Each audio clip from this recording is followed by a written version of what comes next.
마태복음 8장 18절에서 27절까지 말씀 제가 봉독해 드리겠습니다. 예수께서 무리가 자기를 애워싸는 것을 보시고 건너편으로 가기를 명하시니라.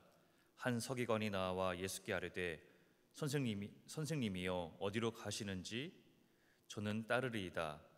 예수께서 이르시되 여우도 굴이 있고 공중의 새도 거처가 있으되 인자는 머리 둘 곳이 없다 하시더라. 제자 중에 또 한 사람이 이르되 주여 내가 먼저 가서 내 아버지를 장사하게 허락하옵소서. 예수께서 이르시되 죽은 자들이 그들의 죽은 자들을 장사하게 하고 너는 나를 따르라 하시니라. 배에 오르심에 제자들이 따랐더니 바다에 큰 놀이 일어나 배가 물결에 덮이게 되었으되 예수께서는 주무시는지라. 그 제자들이 나와 깨우며 이르되 주여 구원하소서 우리가 죽겠나이다. 예수께서 이르시되 어찌하여 무수하느냐 믿음이 작은 자들 하시고 곧 일어나사 바람과 바다를 꾸짖으시니 아주 잔잔하게 되었거늘 그 사람들이 놀랍게 여기 이르되 이가 어떤 사람이기에 바람과 바다도 순종하는가 하더라. 아멘. 오늘 이어지는 이 마태복음의 말씀을 통해서 우리가 은혜 받고 또 하루를 살아갈 그런 결단이 있기를 바라봅니다. 오늘 말씀은요, 앞에 있었던 산상수훈에 이어지는 그 말씀, 그 연장선상에서 우리가 볼 수 있겠습니다. 유대 백성들이 예수님의 산상수훈에 모두가 깜짝 놀랐죠. 기존에 알고 있던 구약의 율법들, 사두개 바리새인들이 가르쳐줬던 그런 율법과는 차원이 다른 이 말씀에 많은 무리들이 큰 감동을 받았습니다. 이렇게 산상설교를 마치고 내려오시는 그 예수님, 수많은 무리들이 찾아옵니다. 8장의 앞부분에 보면요, 나병 환자, 자신의 여건과 환경을 개의치 않고 찾아와 엎드린 이 한 나병 환자를 예수님께서는 깨끗하게 고쳐주셨어요. 그리고는 한 백부장의 하인 중풍병을 직접 찾아가지도 않으시고 그의 믿음을 높이 인정하여서 말씀으로 그 백부장의 그 하인의 중풍병을 낫게 해주셨죠. 그리고 다음으로는 베드로의 집에 들어가서 그의 장모의 열병을 떠나게 했습니다. 그리고 귀신 들린 많은 자들의 그 귀신을 쫓아주셨어요. 예수님께 나아가면 어떤 병이든 다 고침을 받을 수 있다는 그런 소문이 퍼져나갔다는 것입니다.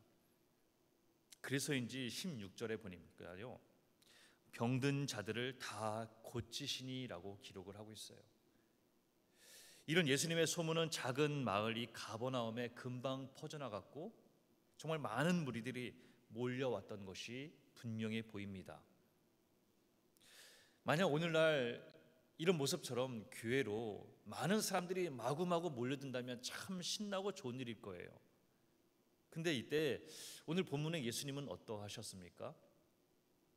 오늘 시작의 18절의 말씀을 보니까요, 예수님께서는 무리가 자신을 애워쌈을 보시고는 건너편으로 건너가기를 명하셨다는 거예요. 예수님은 많은 사람들이 자신을 찾아오고 몰려오는 것을 기뻐하기보다는 도리어 그들을 떠나가셨어요. 왜 그럴까요? 왜 예수님은 그랬을까?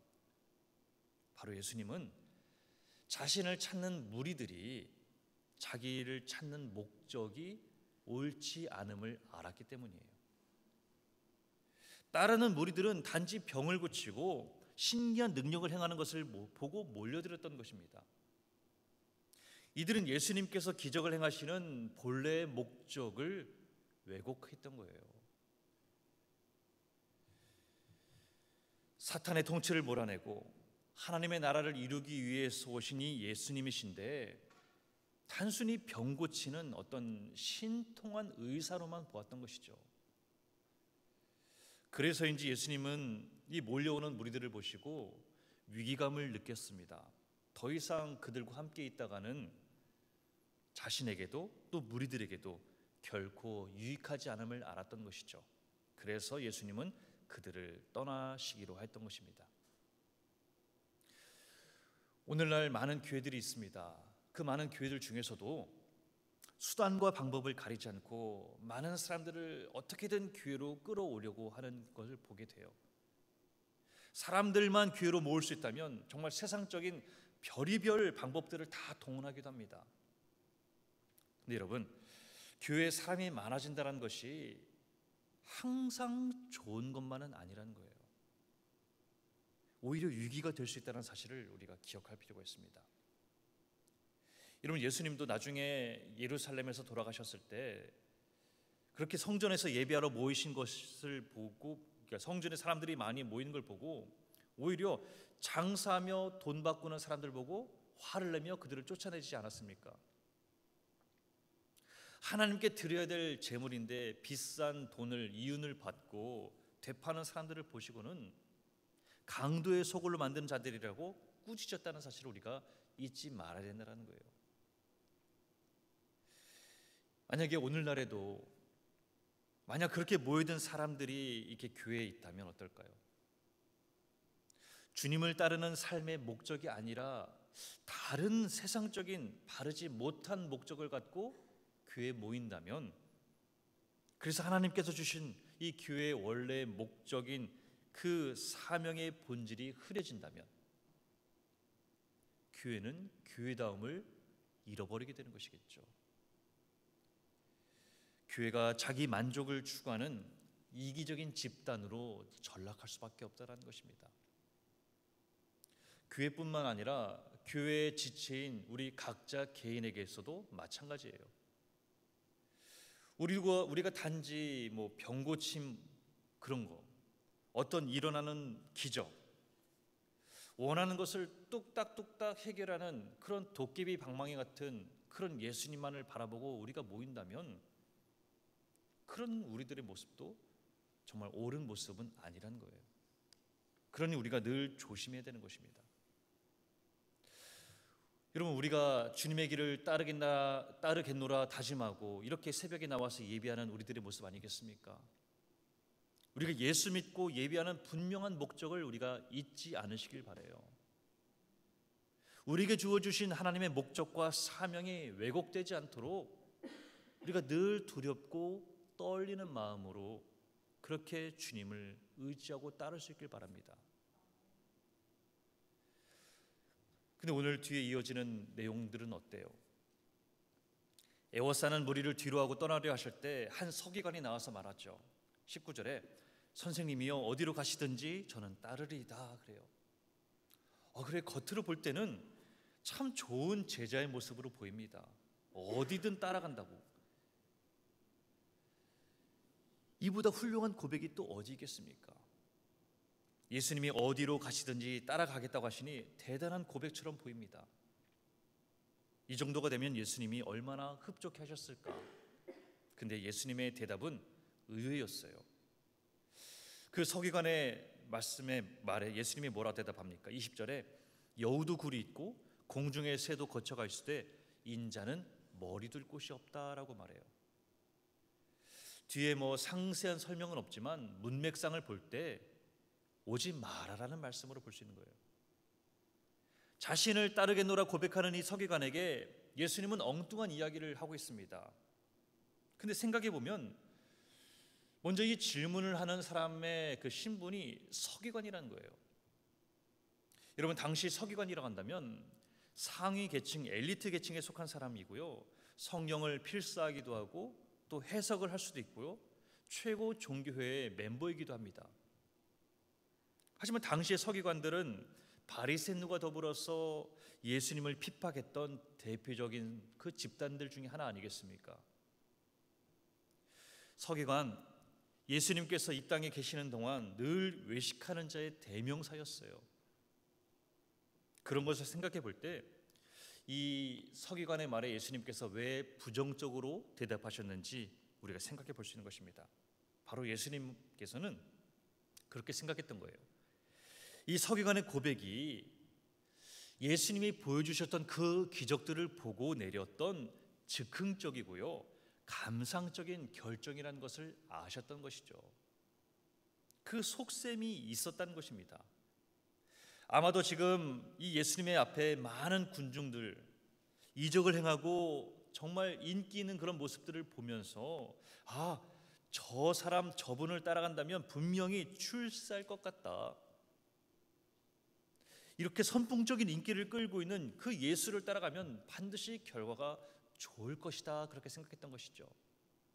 그래서 예수님은 그런 속마음을 아셨던 거예요. 예수님의 기적을 보고 따르겠다라는 그 태도와 자세는요, 세속적인 기준에 따른 잘못된 것입니다. 예수님이 가시는 길, 그 길을 따르는 제자의 길은 어떠한 길일까요? 자기 자신을 부인해야 되는 길입니다. 생명을 내어 놓아야 되는 거예요. 삶의 우선순위를 거기에 두어야 되는 것입니다. 자기가 가지고 있는 모든 것을 내어놓고 주님만을 붙들어야 하는 길이에요. 근데 이 서기관, 예수님의 제자가 되기 위해서는 여러 가지 고통과 희생을 감수해야 되는데 그저 예수님을 따르는 그런 것만으로 생각했던 것이죠. 낭만적으로 가볍게 생각했던 것입니다. 이런 모습들을 보면서 오늘날 우리들의 믿음의 자세는 어떠할까라는 생각을 가져봅니다. 때로는 수고와 헌신은 외면한 채 때로는 그렇게 십자가의 영광만을 바라보고 있지는 않을까. 우리는 예수 천당 불신 지옥이라고 외치곤 해요. 분명 예수님 외에는 천국으로 갈 수 있는 다른 길은 없습니다. 분명한 거예요. 하지만 예수님이 우리에게 부활의 영광으로 오시기 이전에 먼저 십자가의 희생과 고통이 있다라는 사실을 우리가 절대로 잊지 말아야 된다는 것이죠. 때로는 예수님의 뒤를 따라간다라고 하는 성도들이 제자로서의 헌신은 가볍게 생각하고 세상적인 복만을 누리기 위해 신앙생활을 할 때가 있어요. 가끔 보면.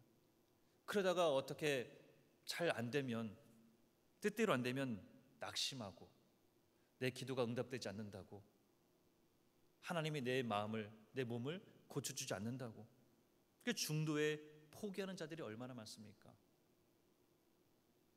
예수 믿는다는 것을 너무나 쉽게 생각하는 모습들이겠죠. 요즘 우리는 대강절 두 번째 주간을 보내고 있어요. 주님의 오심을 기다리는 절기입니다. 우리는 어떤 모습으로 주님의 오심을 기다리고 있는 걸까요? 내 소원과 내 기도를 들어주시는 그런 주님을 기다리고 있을까요? 아니면 주님의 소원에 내가 순종하길 원하며 준비하고 있는 것일까요? 이 기간에 낮고 낮으로 임하시는 주님, 이 땅에 평화를 선포하고 사랑의 빛으로 오시는 그런 주님을 묵상할 수 있길 바랍니다. 그리고 주님의 한없는 그 사랑을 묵상하면서 주님의 길을 따르길 다짐하는 그런 기간이 될 수 있길 바라요. 사람들은 모두가 십자가의 영광을 바라지만 사실 그 십자가의 영광은 그 이전에 섬김, 희생, 자신의 그 내어놓음, 죽음의 길이 먼저 있었다는 것을 다시 한번 기억할 수 있길 바랍니다. 두 번째로 생각할 것은 또 다른 제자의 모습이 있어요. 21절 말씀에 제자 중에 또 한 사람이 이르되 주여 내가 먼저 가서 내 아버지를 장사하게 허락하옵소서라고 말해요. 언뜻 생각해 본다면 이 요청 매우 합리적으로 보입니다. 아마 이 사람 역시 주님의 말씀을 듣고 깊은 감명을 받은 사람 같아요. 그래서 자신의 그 은혜를 다른 사람들에게 전해주고 싶었던 것이죠. 그래서 주님을 좀 더 가까이 모시고 주님을 따르는 제자가 되고 싶었습니다. 근데 문제는 이 아버지 부친의 장례 문제였어요. 우리나라뿐만 아니라 이 이스라엘에 있어서도 장례 매우 중요한 일입니다. 자식의 도리로서 마지막 장례의 자리에 참석하는 것 당연한 도리이고 그것은 부친의 유산을 받을 수 있는 그런 절호의 기회였어요. 그런 이유로 이 장례 절차를 치른 후에 주님을 따르겠다라고 말하고 있는 것이죠. 근데 이 예수님의 대답은 좀 당황스럽기까지 해요. 22절에 죽은 자들이 그들의 죽은 자들을 장사하게 하고 너는 나를 따르라 라고 말씀을 하죠.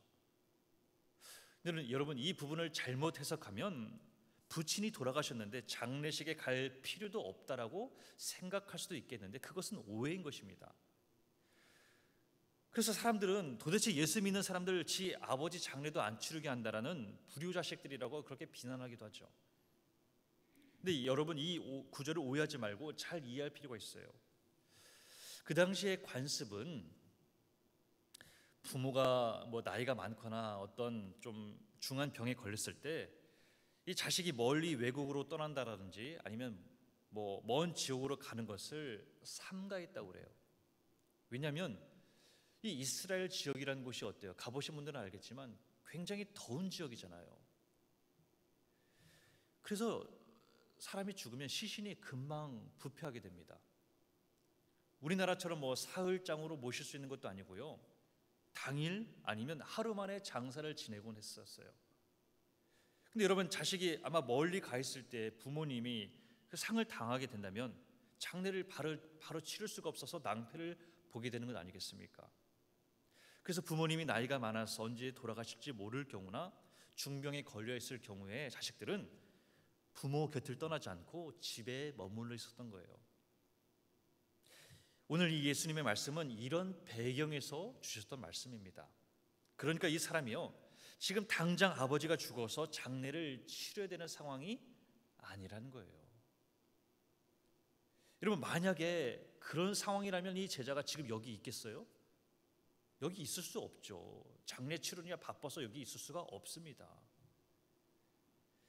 이 제자 아마도 그 아버지가 죽는 날까지 기다려 달라는 것이거나 아니면 며칠 전 돌아가신 아버지의 공식적인 애도 기간이 끝나기까지 좀 기다려 달라는 그런 것이 아니었을까 생각해 보는 것이죠. 근데 여러분, 예수님께서 하신 말씀의 진정한 뜻은 부모의 장례마저 외면하라는 것이 아닙니다. 예수님의 이 말씀은 어떤 경우에라도 온전히 주님께 순종하는 것이 우선이라고 가르쳐주기 위함인 거예요.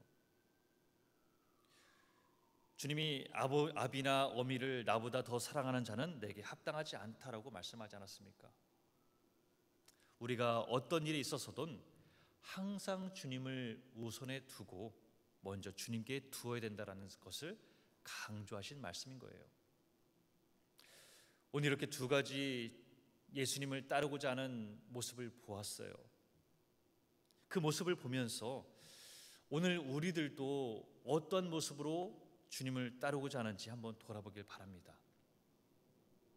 주님의 길을 따른다고 하지만 오늘 이 서기관의 모습같이 주님의 뜻과는 다른 나의 목적을 갖고 주님을 따르려 하고 있는 건 아닌지,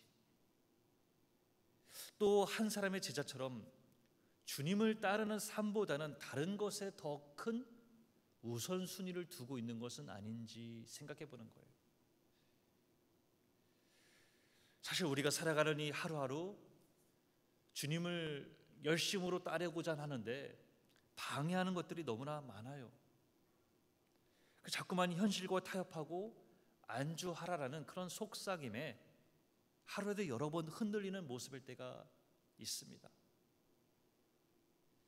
그럴수록 오늘 기도하면서 더욱 주님께 바짝 다가갈 수 있길 바랍니다. 어떤 희생이 따를지라도 이 감당할 용기를 달라고 그렇게 기도하며 간구할 수 있길 바라요. 그렇게 담대히 따르는 우리의 믿음의 여정에 성령 하나님이 함께 하실 줄로 믿습니다. 주님의 그 은혜, 주님만을 온전히 따르는 그 참 제자의 삶을 통해 하나님께는 영광이 되고 또 이를 통해 하나님의 은혜를 풍성히 받아 누리는 그런 복된 자들이 다 될 수 있길 주님의 이름으로 축원합니다. 저희들을 불러 택해 주시고 자녀 삼아 주신 하나님, 그 크신 하나님의 은혜와 사랑에 감사를 드립니다. 제자의 삶을 살겠노라 다짐하면서도 여전히 세상의 크고 작은 문제 앞에 흔들리며 주저앉아 버리는 연약함을 고백합니다. 오늘 다시 제자로 부르시는 주님의 음성에 아멘으로 응답하게 하시고 바람과 바다조차도 꾸짖어 잠잠케 하시는 능력의 하나님만 믿고 나아가는 저희들로 인도하여 주시옵소서. 담대한 믿음으로 승리하는 주의 백성들로 역사하여 주시옵소서. 늘 승리로 인도하시는 예수 그리스도의 이름으로 기도합니다. 아멘.